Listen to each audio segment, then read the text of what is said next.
బోళ్ళు అప్పు తెచ్చుకున్నారు. నోరెత్తడితే మీద పడి తంతాడని భయం. ఊరందరికీ న్యాయం చెప్పేవాడు మాకు అన్యాయం చేస్తే మేము ఎవరితో చెప్పుకోవాలి? నెల రోజుల్లో బాకీ తీర్చారా? తీర్చినట్టు. లేకపోతే పేకాట చెట్టు కింద పంచాయతీ పెట్టి మీ పరువు తీయాల్సి వస్తుంది.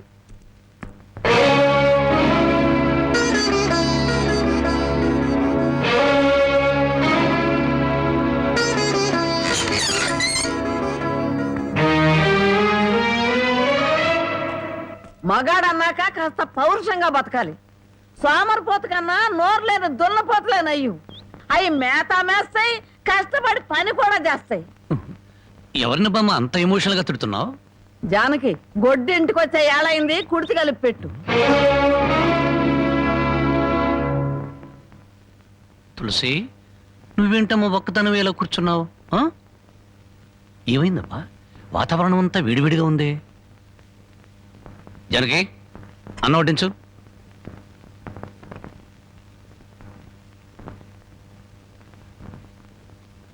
జనకి, నువ్వు అన్నం తిన్నావా? నిన్నే అడిగేది. అన్నం తిన్నావా? ఆకలి చచ్చిపోయింది. అన్నం తినాలన్న కోరిక లేదు, బతకాలన్న ఆశ లేదు. జనకి, ఎందుకురా ఆశ్చర్యం? నిన్ను కట్టుకున్న నేరానికి బ్రతుకుల విషాన్ని కొంచెం కొంచెం మింగటం ఇప్పుడిప్పుడే అలవాటు చేసుకుంటుంది. అమ్మా, నేనేం చేశాను? నా మీద అందరూ కత్తి కట్టారు. ఇంకేం చెయ్యాలరా? ముష్టి పేకాట కోసం ఈ ఇంటి మీద తీర్చలేనంత అప్పు చేసావు. ఇంట్లో వస్తువులన్నీ అమ్మేశావు. ఇక ఈ ఇల్లు కూడా అమ్మేస్తే అందరం కలిసి ఏ చెట్టు కింద పడి ఉందో. చూడండి, భర్త రోగిష్టి వాడైతే భార్య మందులిచ్చి బాగు చేసుకుంటుంది.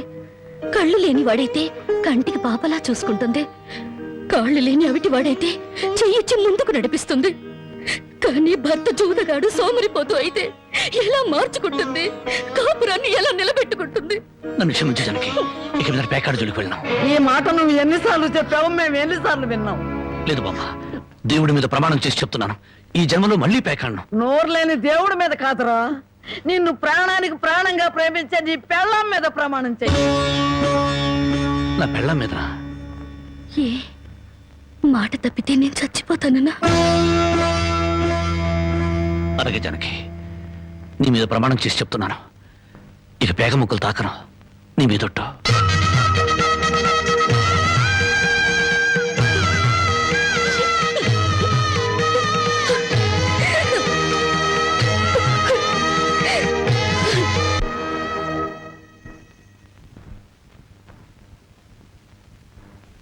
జనకమ్మా, జనకమ్మ తల్లి. పానకాలు ఇదేనా రావటం? అవునమ్మా, పక్కూరు పని మీద వచ్చాను. ఎట్లాగో భోజనం టైం అయింది కదా అని నిన్ను చూసినట్టు ఉంటుంది, కాస్త చేపలు తిన్నట్టుంటుందని వచ్చానమ్మా. చేపల పులుసా? చేపలుసు కాకపోతే చింతకాయ పచ్చనమ్మా. నీ చేత్తో ఏది చేసినా బ్రహ్మాండంగా ఉంటది. అది కాదు, నువ్వు కూర్చోమ్మా, నాకేం కొత్త ఏంటి, నేను వెళ్ళి చూసుకుంటాను కదా.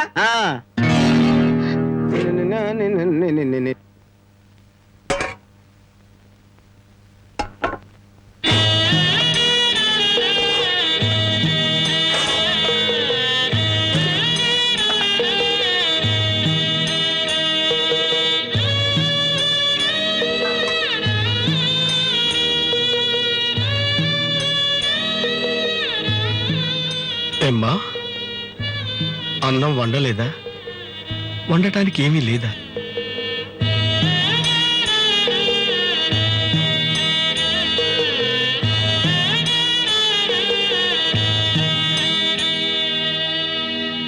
పానకాలు, ఈ విషయం అమ్మా నాన్నకు చెప్పొద్దు. నీకేం తక్కువమ్మా? డబ్బా, ఆస్తుల అన్నీ ఉండి కూడా ఇంత పేదరికం అనుభవిస్తున్నావు. అమ్మా, ఇంత అభిమానం ఉన్న నీ కడుపులో కొడుకుగా పుట్టే అదృష్టం వచ్చే జన్మలైనా ఆ భగవంతుడు నాకు కలగజేయాలని కోరుకుంటున్నానమ్మా. వస్తానమ్మా.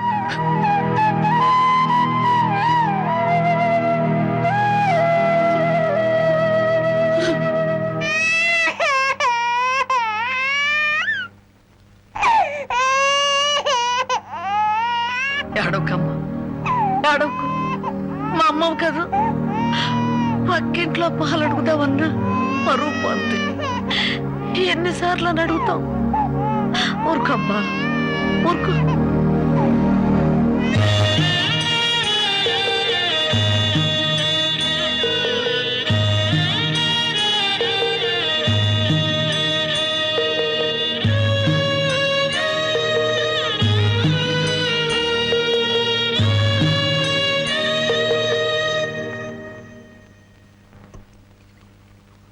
ఏమిటి జనకి అలా ఉన్నావు?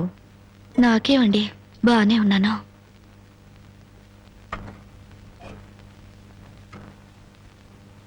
జనకి చేతికేమైంది? అబ్బే, ఏం లేదు, ఏదో గీసుకుంది. ఎందుకమ్మా అబద్ధం చెప్తావు? నిజం చెప్పు. నిజమా? అవునరా, నాకు కూడా తెలియకుండా రక్తం అమ్మి డబ్బు తెచ్చింది.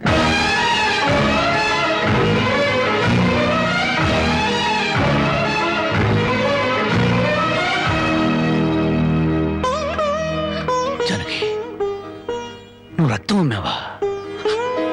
కొనేవాళ్ళుంటే మాంసం కూడా అమ్మేదిరా.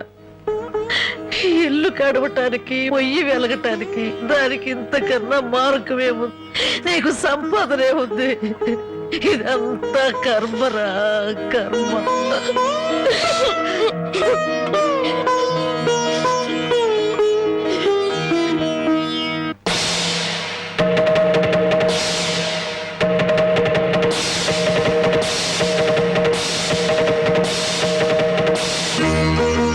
జనకి, కన్న తల్లి రక్తం పంచి ప్రాణం పోస్తుందంటారు. నువ్వు నీ రక్తం అమ్మి నా ఆకలి తీర్చాలనుకుంటున్నా. మా అమ్మాయి ఎలా ఉంటుందో చూడలేదు, కానీ నీలాగే ఉంటుందని అర్థమైపోయింది. ఏమండి? జనకి, ఈ రోజు నుంచి నిజాయితీగా సంపాదిస్తాను. మిమ్మల్ని అందరినీ పోషించుకుంటాను.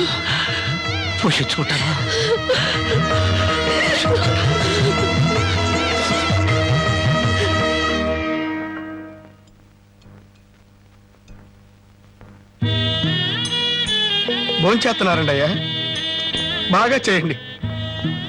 అమ్మా, అయ్యగారికి పౌరుషం పెరగటానికి 4 పచ్చిమిరపకాయలు కూడా వేసి పెట్టండి అమ్మా. రాయ్ పరకాలు, నీకన్నా పిచ్చి పట్టిందా? అవునయ్య గారు, జానకమ్మ బతుకు చూసొచ్చాక నాకు నిజంగానే పిచ్చి పట్టింది. మహాలక్ష్మి లాంటి ఆ తల్లి పాత చీరలు కట్టుకుని కళ్ళలో ఆకలిని, కడుపులో బాధల్ని దాచుకుంటూ ఎలా బతుకుతుందో ఒకసారి చూసి రండి అయ్యా. దాని కర్మ చేసుకున్న దానికి అనిపిస్తోంది. బాగా చెప్పారు అయ్య గారు. దూడం తాగితే గేదెలకు కూడా కోపం వచ్చి కొమ్ములతో కుమ్ముతాయి. మనం మనుషులం కదా, వాటి పౌరుషాలు మనకెందుకులేండి. అరవై ఎందుకు అని ఊరుకుంటుంటే రెచ్చిపోయి మాట్లాడుతున్నావు. నిలువునా నరికేస్తాను. నరికేయండి అయ్యా, నరికేయండి. జానకమ్మ లాంటి చల్లని తల్లి పడే కష్టాలు చూశాక నాకు బతకాలని లేదండి అయ్యా. నరికేయండి, నరికేయండి అయ్యా, నరికేయండి. నరికేస్తారంట, నరికేయండి అయ్యా, నరికేయండి. ఏమండి, అది ఆకలితో చచ్చిపోతే మన సిగ్గుతో చావాలండి. పిల్లలు తప్పు చేస్తే పెద్దవాళ్ళు క్షమించాలి, కానీ ఒండుగా ప్రవర్తించకూడదు. ఎంత కాదనుకున్నా అది మన బిడ్డండి. ఒక్కసారి వెళ్ళిరండి.